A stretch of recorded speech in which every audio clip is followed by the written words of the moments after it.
Hey everyone, welcome back to the channel MLT Lectures. If you are new to this channel, here we discuss everything about medical laboratory technology course. So don't forget to subscribe the channel and hit the bell icon. Today we will discuss about another branch of pathology, that is histopathology.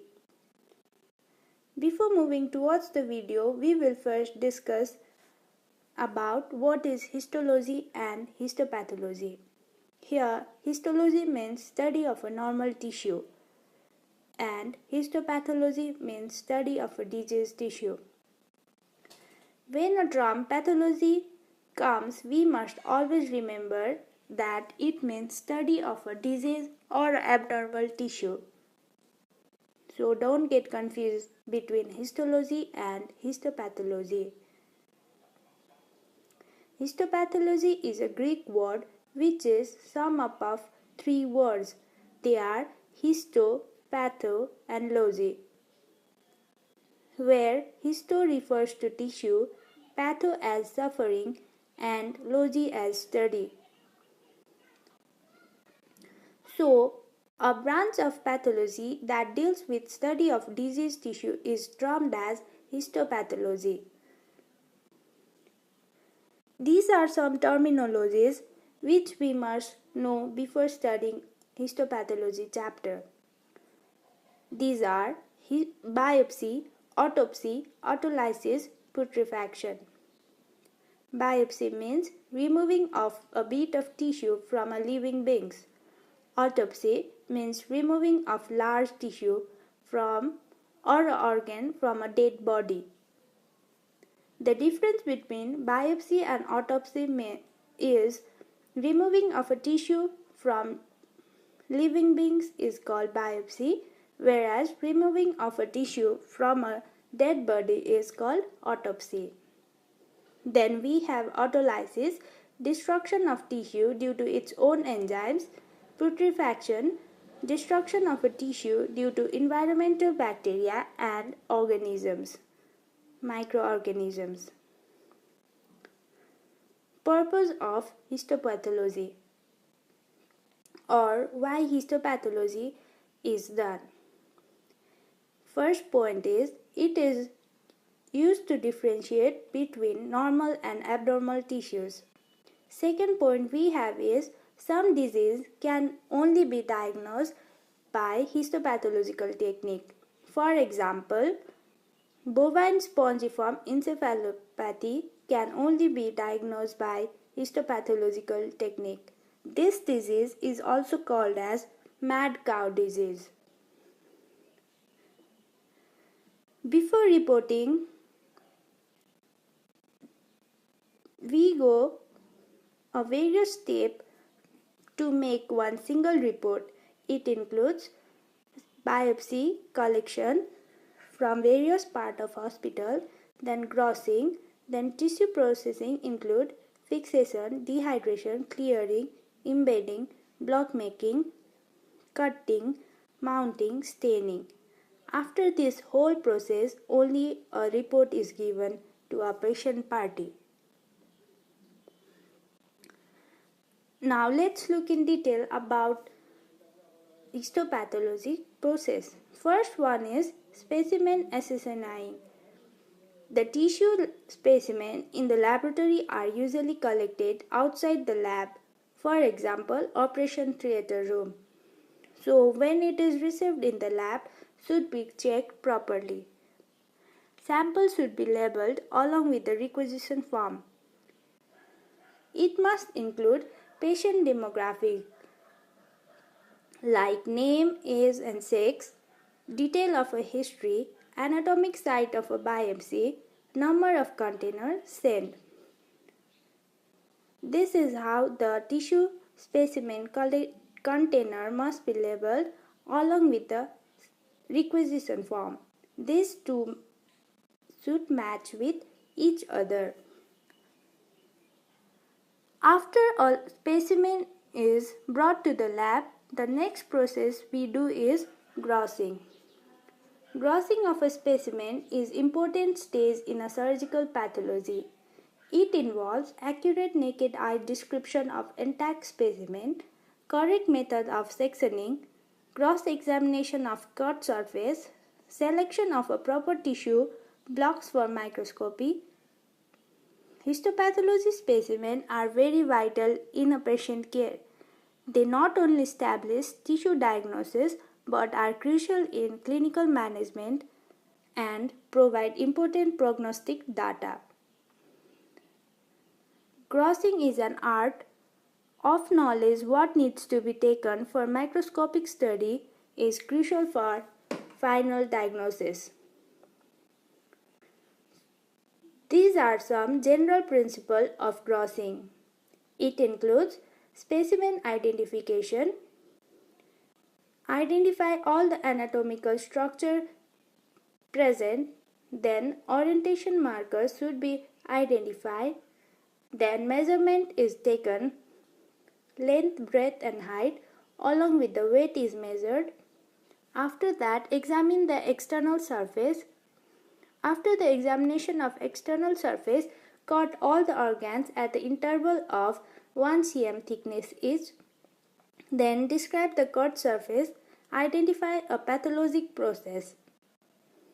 If suspected lesion is present, measure it and describe with color and consistency.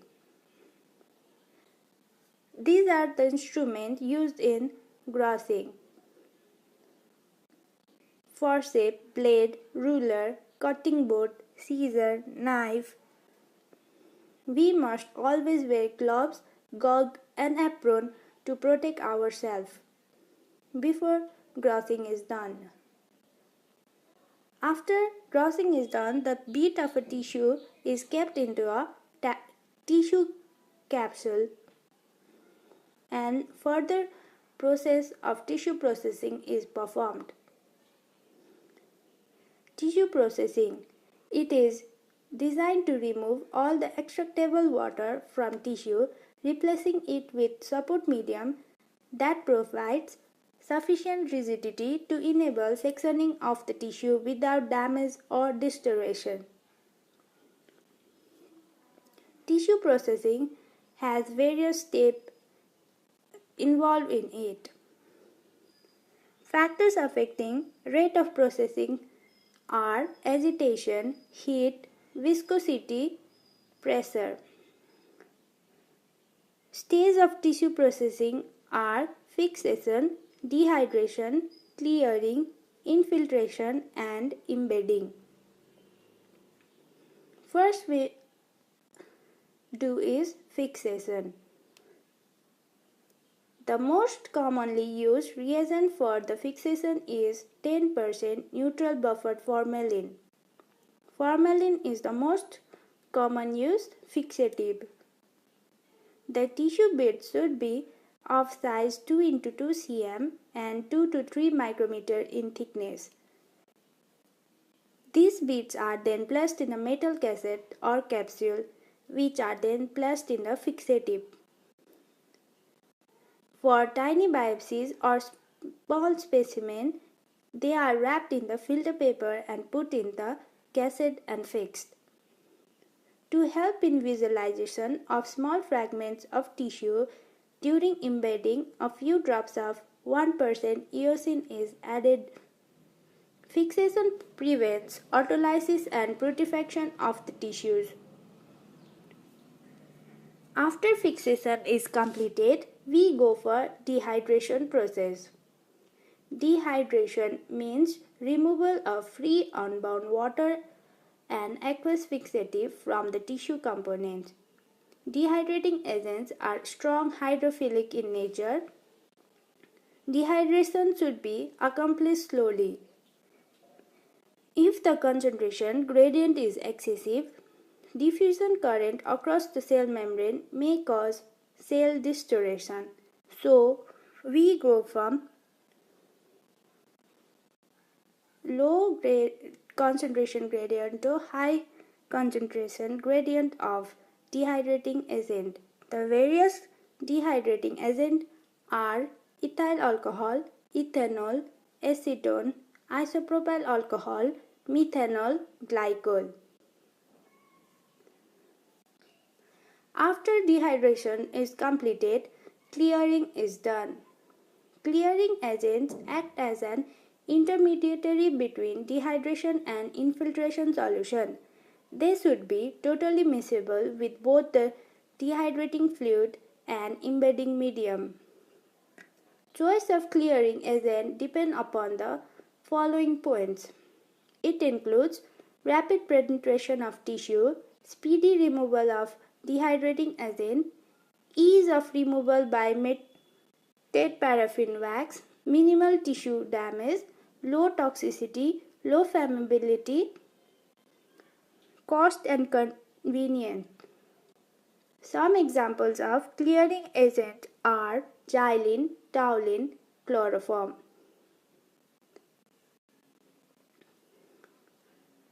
Next step is infiltration and embedding. The most infiltration and embedding medium is paraffin wax. It is a mixture of long-chain hydrocarbon produced by mineral oils.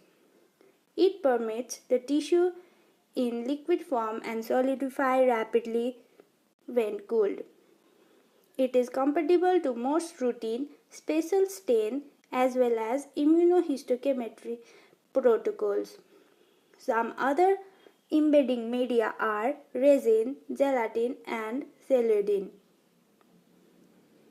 For embedding, it involves the enclosing of properly processed, correctly oriented specimen in a support medium that provides external support during microtomy. It should provide elasticity and resisting distortion during sectioning. This is how embedding is done.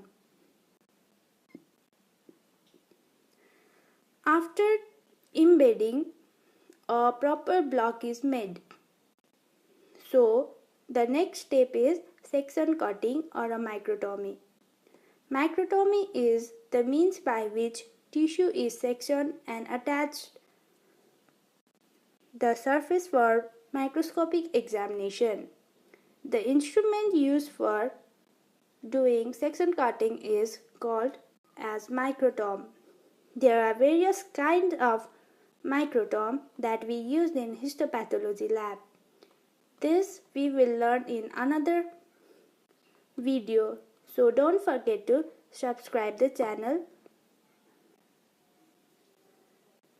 After a proper slide is made, the slide is then next stained with H&E stain. This stain is the most common for histopathology lab. After staining the slide, mounting is done. There are various mountants that can be used. Some examples of mountants that are used in histopathology lab are DPX, Candida balsam, colophonium resin, and terpene resin. Thank you. Hope you like the content. Don't forget to like, share, and subscribe the video.